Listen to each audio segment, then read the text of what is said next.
This story isn't getting silent. It's getting louder and more exposing. While one side of the Beckham family gathers publicly, celebrating unity, honor, and legacy, the other is broadcasting something very different. Not reunion, not reflection, excess.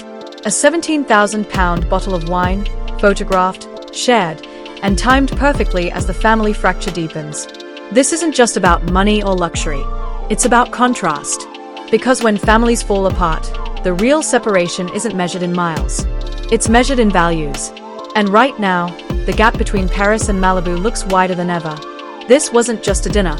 And it certainly wasn't just a bottle of wine. A £17,000 vintage doesn't appear in an Instagram post by accident, especially not in the middle of a family estrangement this public. That kind of detail is a signal. It's chosen. And in this case, it lands less like celebration and more like a statement. Because timing matters. As Brooklyn and Nicola posed at one of California's most exclusive hideaways, his parents and siblings were doing something very different, standing together in Paris, marking a career milestone, projecting unity. Two scenes unfolding at the same moment, telling opposite stories. One rooted in family legacy, the other in luxury isolation. And look closely at how it's presented. The kiss, the wine cellar, the bed shots, the garden. This isn't intimacy, it's optics. Romance curated for an audience. When relationships are stable, they don't need to prove themselves this loudly. Displays like this aren't about connection, they are about control of the narrative. The wine itself becomes symbolic. Not of taste, but of insulation. Wealth that cushions penalties. A world where separation doesn't sting as much because comfort fills the space where family once Saturday. When you can replace absence with tolerance, responsibility becomes optional. And that's where the discomfort begins. Because this isn't just a rich couple enjoying their life. It's a moment that exposed a deeper imbalance, privilege on one side, separation on the other. A family breaking apart while luxury is used to soften, and perhaps justify, the distance. At the exact moment Brooklyn and Nicola were documenting their Malibu escape, another story was unfolding thousands of miles away, and it couldn't have been more different. In Paris, the Beckham family stepped out together for one of the most significant moments of Victoria's career. Not a party, not a brand launch, a formal recognition of legacy. The Knight of the Order of Arts and Letters is not handed out casually. It marks cultural contribution, longevity, and respect earned over time. And yet, one person was missing. Again, Brooklyn wasn't there for the ceremony. He wasn't there for the celebration. He wasn't there for the photographs that will exist long after Instagram stories disappear. This wasn't a one-off absence. It's part of a growing pattern. Birthdays, public honors, family milestones. Each one passes without him, stacking quietly, becoming harder to reverse. What makes this moment so striking is the visual contrast. On one side, a family standing shoulder to shoulder in a public space, absorbing both praise and inspection together. On the other, a carefully curated image of solitude. Two people, a luxury hotel, a dog, a soundtrack, and no one else. It looks peaceful, but it's also sealed off. Controlled. Almost airtight. And that's where the question begins to form. Is this Brooklyn finally stepping into independence? Or is he replacing one structure with another, one family with a new ecosystem built on wealth, insulation, and shared objection? Because independence doesn't usually require this much separation. And it rarely needs to be documented so carefully. And this is where everything converges. A reported $1 million monthly allowance. A public refusal to reconcile. And a carefully timed display of luxury while the rest of the family stands together elsewhere. This isn't random behavior. It's a pattern forming in real time. If you want to stay ahead of where this story is actually going, not just where it's being presented, subscribe now. Because what comes next matters more than what's already been said. The location matters more than it seems. San Isidro Ranch isn't just a luxury hotel. It's a symbol. This is where Harry filmed his post-Spare interview. Where Meghan staged her variety reinvention. A place associated not with reconciliation, but with controlled disclosure. Carefully framed truth-telling, delivered on one's own terms. Brooklyn and Nicola staying there isn't about ease. It's about alignment. Over the past year, the two couples have reportedly grown close, bonding not over healing, but over shared grievance. Separation reframed as freedom. Distance rebranded as self-preservation. The parallels are difficult to ignore. And this is where the pattern sharpens. First comes separation, then public framing of victimhood, then narrative ownership. Harry didn't just leave the royal family, he monetised the departure. Interviews, a memoir, a global retell of private pain. And now, sources suggest Brooklyn has noticed. Same publisher, same model, same idea of finally telling your truth. That raises an uncomfortable question.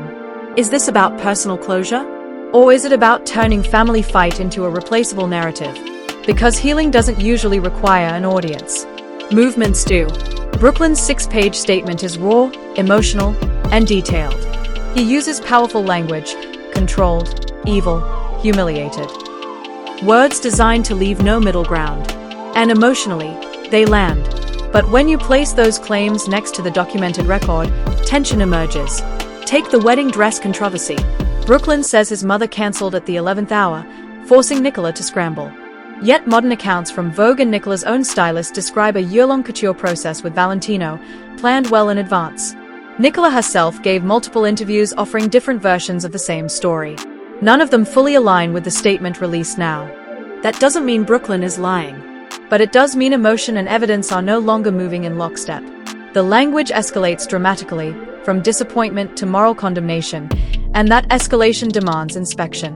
Especially when so many claims hinge on perception, not documentation. This is where the audience is forced into a role. Not to dismiss his experience, but to weigh it. Pain is real, but narratives can still be shaped. And when personal testimony begins to conflict with the public record, credibility becomes the quiet battleground.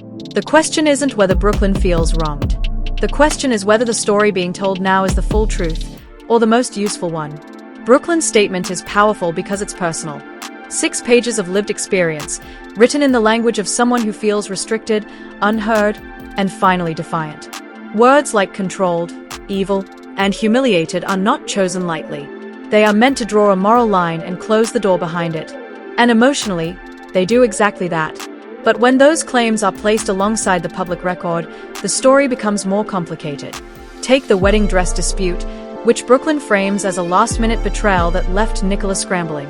Yet coexistent reporting tells a different timeline. Vogue documented a year-long couture process with Valentino. Nicola's own stylist described multiple fittings, overseas trips, and a carefully planned design. Even Nicola herself gave interviews at the time suggesting the issue was logistical, not malicious. That doesn't automatically invalidate Brooklyn's feelings. But it does introduce friction between memory and documentation. And that friction matters, because the statement isn't just an emotional release, it's now a foundational document shaping public perception. The language intensifies quickly from hurt to condemnation, leaving little room for vagueness. When that escalation collides with contradictory evidence, credibility doesn't collapse, it strains.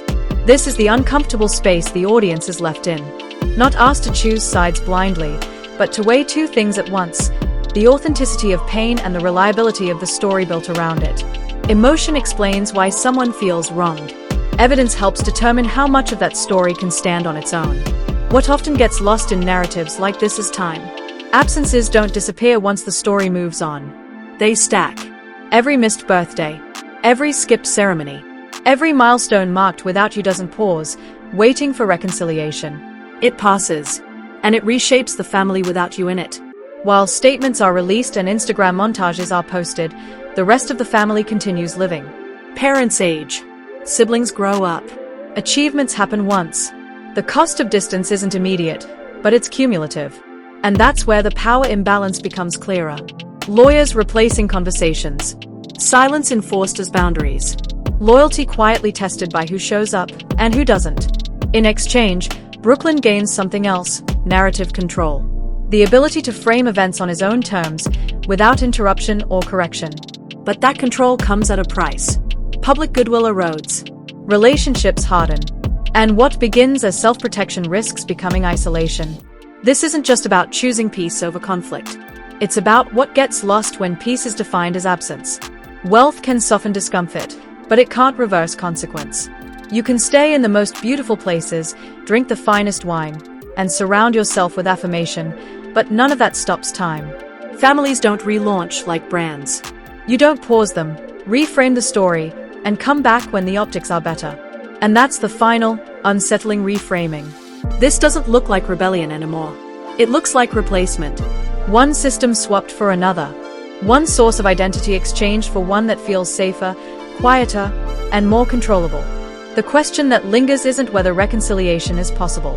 It's simpler and heavier than that. As this distance grows, as the story becomes more public and more permanent, who is actually benefiting from the separation, and who is paying for it?